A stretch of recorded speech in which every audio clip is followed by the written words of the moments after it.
Welcome to PseudoPod, the weekly horror podcast. What follows is horror fiction read in tooth and claw, and not for the faint-hearted. Consider yourself warned. PseudoPod, episode 728. This week's story, Teeth Long and Sharp as Blades by A.C. Wise. Oh, and it's October 30th. Happy Halloween Eve, everybody. Hello everyone, welcome to PseudoPod, the weekly horror podcast. I'm Alistair, your host, and this week's story comes to us from one of my favourite authors. A.C. Wise's fiction has appeared on Uncanny, Tor.com, and the Best Horror of the Year Volume 10, amongst many other places. The podcast version of her short story, Final Girl Theory, which we did, was a finalist for the 2013 Parsec Awards. Additionally, her work has won the Sunburst for Excellence in Canadian Literature of the Fantastic, as well as twice more being a finalist for that award, and has been a finalist for the Lambda. Her story, Harvest Song, Gathering Song, which originally appeared in our 10th anniversary anthology for Mortal Things Unsung, still available by the way, was reprinted in the dark and included in Ellen Datlow's Best Horror of the Year Volume 10. She has two collections published with Lathe Press and a novella published by Broken Eye Books. Along with her fiction, she contributes the Women to Read and Non-Binary Authors to Read columns to The Book Smugglers. Your reader for this week is the fantastic Tonya Ransom. Tonya is the creator and executive producer of Nightlight, a horror podcast featuring creepy tales written and performed by black creatives all over the world. Tonya has been scaring people since the second grade, when she wrote her first story based on Michael Myers. She's pretty sure her teacher was concerned, but she thinks she turned out fine. Tonya lives in Austin, Texas, though in the summer she dreams of living elsewhere, and having been in Austin, Texas in the summer and witnessed it get so hot insects literally died and fell out of the air in mid-flight, I sympathize. So, with all that being said, buckle up, because they have a story for you, and I promise you, it's true.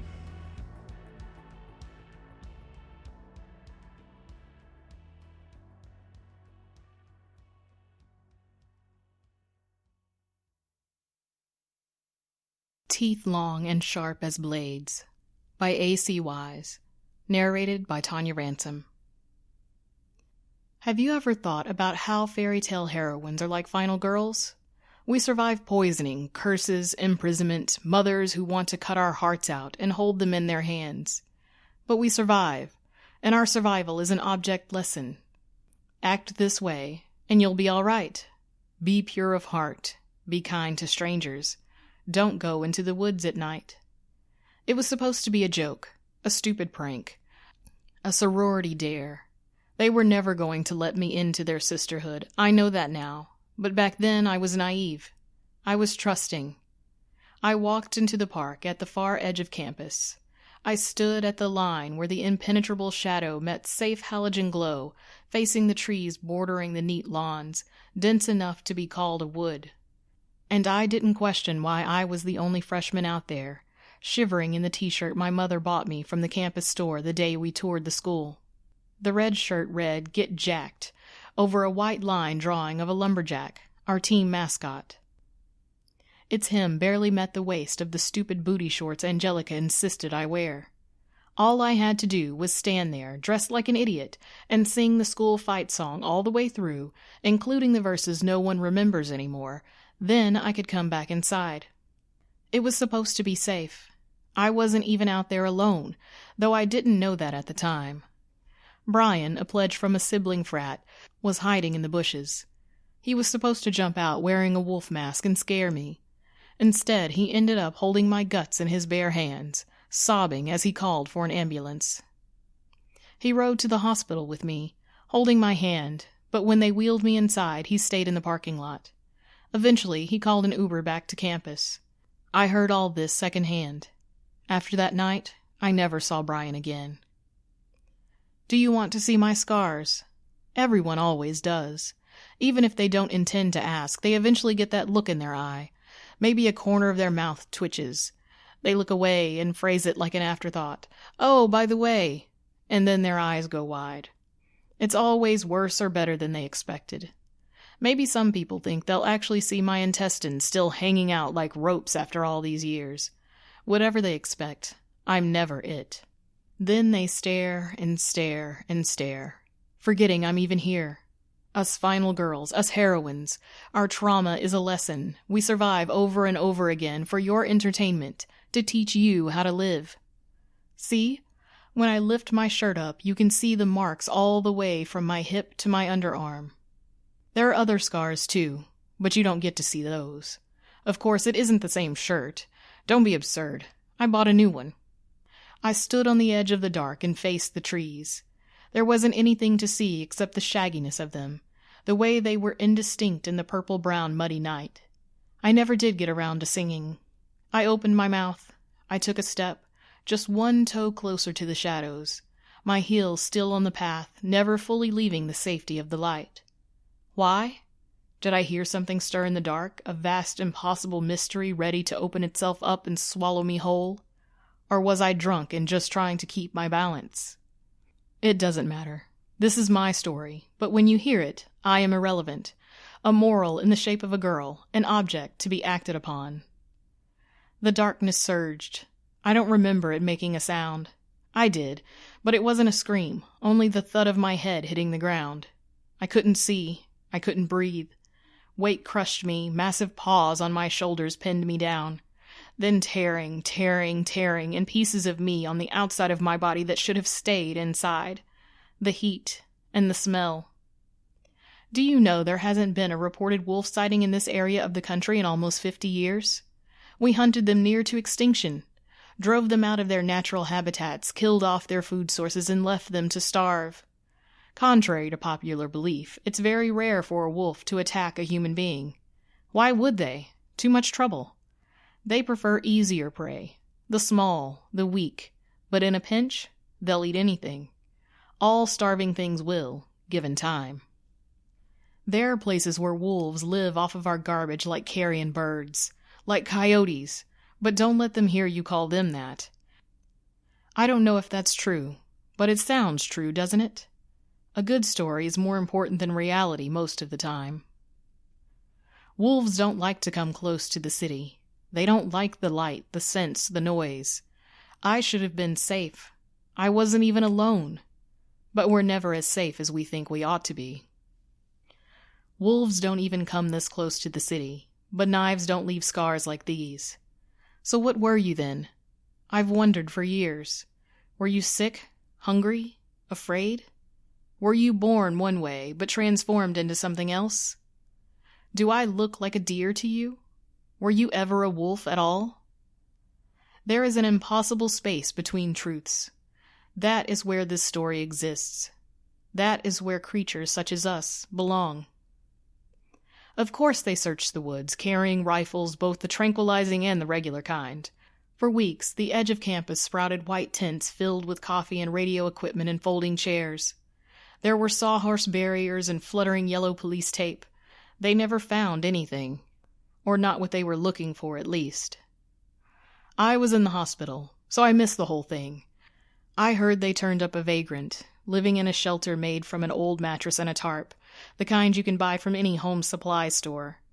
They may have run a picture of him in the paper, though I can't imagine why. Regardless, I see him very clearly in my mind. Dirty brown hair and beard, matted and unkempt. But not just brown, also a little bit red, and a little bit blonde. He's very skinny, white skin, his ribs show. His eyes are green, but flecked with odd droplets of rust. He doesn't own a shirt. His pants are rough fabric, held up by a rope at his waist. His feet are bare, almost black, with moons of dirt under yellowed nails. He looks a lot like you. Wolves aren't monsters. They are forces of nature. They don't have a choice in what they do, but if they did, what do you think they would choose? Is there a wolf out there who would rather open a vegetarian restaurant or take up knitting dressed in your grandmother's clothes? I never wanted to be in a fairy tale. There was a poster by the elevators in my dorm advertising an art show. A flying saucer hovers above a lake. A girl stands on the shore holding a bouquet of daisies. In my mind, she is about to propose. That's what I want to be, a girl who marries a spaceship and runs away. But instead, I'm the girl who survived. And I always will be. When they let me out of the hospital, I expected to dream of wolves. I never did. I got special dispensation to skip exams and start over again fresh next semester. I moved from my dorm to an apartment off campus, sponsored by a generous alum concerned for my mental well-being. It felt like hush money. Has hazing on campuses gone too far? But I took it anyway, and I decided not to pledge to a sorority after all. Instead of wolves, I dreamt about men with hungry eyes, men standing between trees and watching me, hot breath smelling of cheap whiskey instead of red meat. Do you believe in fairy tale as allegory? Do you believe in the capacity of the mind to protect itself with story, no matter how fantastical and far-fetched the tale may seem? But as I said, knives don't leave marks like these. My grandmother sends me money every year on my birthday. After I got out of the hospital, since I didn't need to worry about rent, I used the money to go on eBay and buy a fur coat. The seller claimed it was genuine wolf fur. I had no reason to doubt him. Did you know I used to be a vegetarian? The coat arrived in late spring, with the temperature already pushing 85 degrees. It took both hands to lift it out of its box. The seller wrapped it in tissue paper smelling faintly of lilacs, as if I'd bought it at an old-fashioned department store. It felt sleek in my hands, powerful. I imagined running for hours and never getting tired, jaws that could snap a man's leg in half, straight through flesh to bone. It made me hungry. I put it on and opened the closet door. I stepped inside and sat with my back against the wall. I pulled the closet door closed. In the dark, I could barely see the full-length mirror hanging on the door. Looking at my reflection through the fringe of hanging clothes was like looking at myself through a screen of trees. I imagined being swallowed, held close in the belly of a beast whose skin I wore. I put my fingers in my mouth and chewed until I tasted blood. I screamed, a raw, full-throated howl. After that, I didn't dream about men in the trees anymore.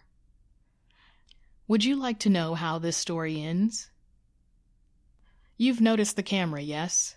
This is the part where I reclaim the tale, reinsert myself, remind you that I have, after all, been here all along. We're going to make a film, you and I. You're going to be the star. Did you know there's a $50,000 fine for killing a protected species? I'm still a vegetarian. Do you believe that? Cruelty to animals is wrong. They can't help what they are. But a girl's got to do what a girl's got to do if she wants to do more than survive. Do you believe in the property of transference? The ability of one thing to stand in for another, like a coin for a living sacrifice or a lamb for a son? Do you believe the wine in the cup turns into blood the moment it touches faithful lips? I'm going to tell you a story. Once upon a time, a girl walked into the woods. A wolf ate her, but somehow she emerged. When the girl grew up, she walked back into the woods, but this time she carried a spear she'd carved herself out of blackest wood, polished to a shine. The wolf had come back to haunt the woods, and she knew if she didn't kill it, it would devour more girls like her. So she strode forth and confronted the wolf, even though it stood taller than her, even though its eyes were blood and its breath a gale. Each of its teeth was a blade longer than her arm. But she showed no fear, driving her spear straight into the wolf's brain through its lower jaw. Then she took its snow-white fur for a cloak and declared the forest safe again. This story is also true. A girl walked into the woods and was devoured by a wolf, but she survived. By the time she grew up, there were no more wolves in the forest. People said there never had been. But the girl had bad dreams, and she knew the world wasn't safe. It would make her into something she wasn't if she let it. So she snuck into a rehab center for injured animals. She stole a wolf so sickly and drugged it didn't put up a fight. It was starving, so hollow and light she could carry it with no trouble at all. She brought the wolf to the basement of her apartment building. In the back corner, under a burned-out light bulb, she tied the wolf to an old army cot. The wolf was afraid. The wolf begged the girl for water and food. Couldn't she see he was sick and had nothing to do with her scars? She said no, she couldn't see that anymore. All she could see was a wolf with winter-white skin and red eyes, teeth long and sharp as blades, taller than her, with breath smelling of blood. She took a knife that wasn't longer than her arm. In fact, it was very small. She cut him slowly. She started at his sternum and worked her way down to his groin. It took a long time. His skin didn't part like a zipper. She had to fight, and it made her arms sore.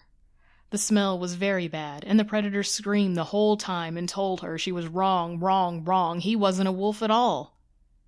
When I cut you open, will I wear your skin and make the woods safe again? Or will I find only blood and guts and organs inside, and no one there to hold them in while an ambulance comes? You say there have been no wolves in this part of the country for over 50 years. I say knives don't leave wounds like these. Which story would you rather believe? The world doesn't always behave sensibly. Sometimes there's a mystery standing between the trees, waiting to swallow us whole. I'm turning the camera on now. I would say I'm sorry, but that would defeat the point. This is how we step out of fairy tales. This is how we stop being final girls. We become monsters of our own. Not object lessons. Not dealers of justice and vengeance. Merely alive, still here, and cruel.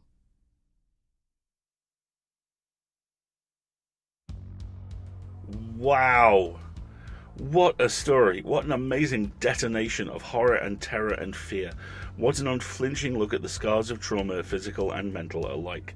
This is fantastic and hard and compassionate and horror to the core.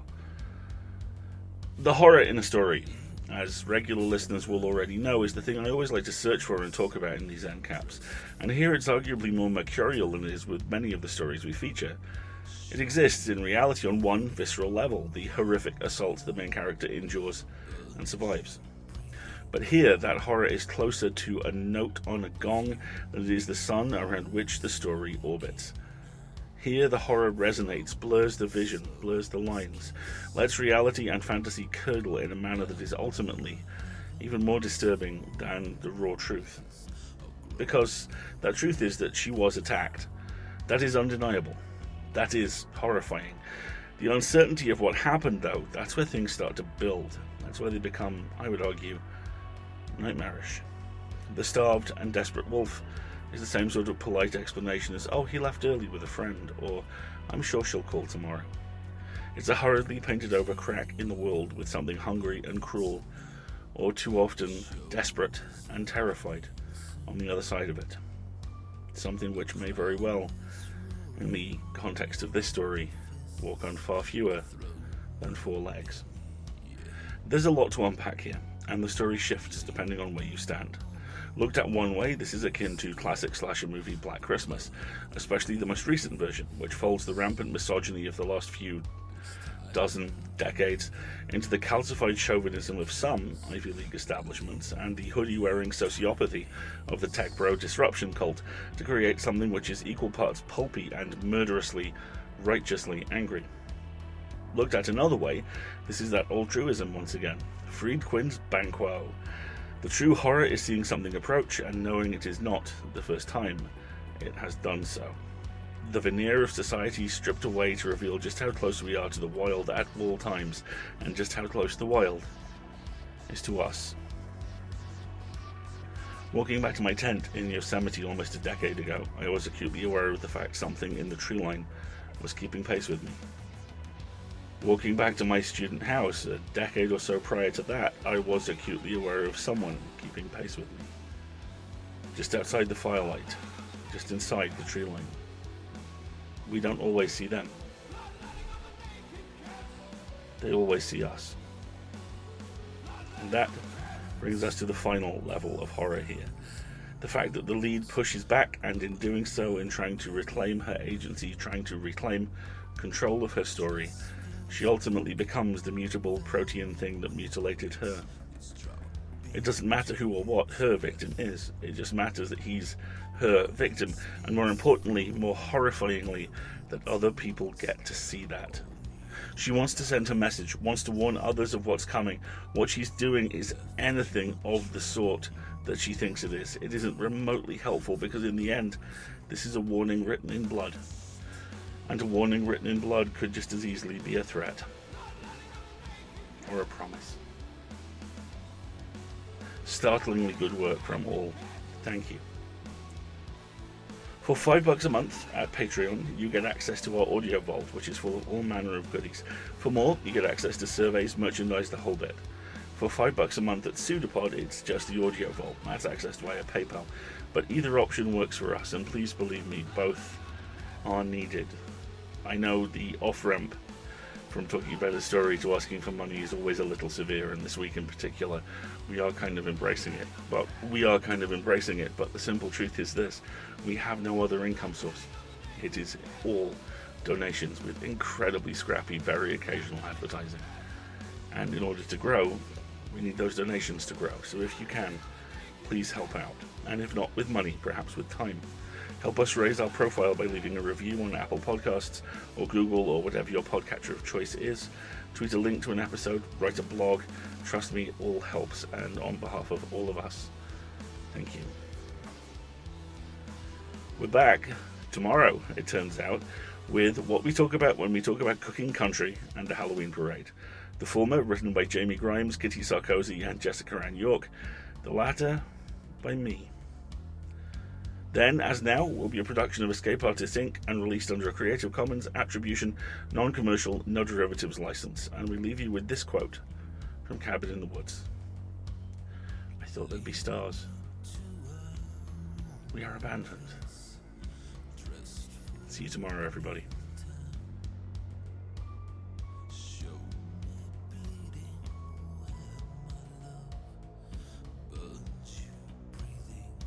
It's a pseudopod. It's a big foot. It's all about podcasts these days.